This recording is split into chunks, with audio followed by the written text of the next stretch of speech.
Way to Heaven is not a Holocaust play, but it is a play that is taking a real event from history and a particular incident that happened during the Holocaust, and a particular incident that almost defies belief that this really happened, and then it sort of unpacks that from a contemporary and theatrical perspective. And so The Way to Heaven explores this idea of art and artifice, the artifice of telling a story, which is what we go and do when we go and watch a play or go and see a film or pick up any kind of work of fiction.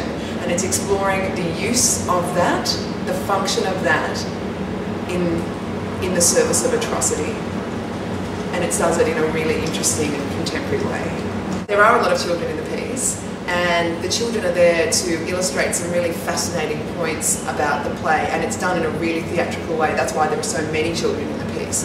And I think these kids are just really excited to be on the Griffin stage and to be a part of a company doing a great piece of work. They find it really interesting, and a lot of the feedback we've got back from them is, you know, imagine, like, just they take on, you know, if I was this little girl, if I was this little boy, like, this is, you know, just making that kind of personal kind of link, which is the beginning of that process. That's the same process that any actor goes through. Like, what would it be like if I was in this situation?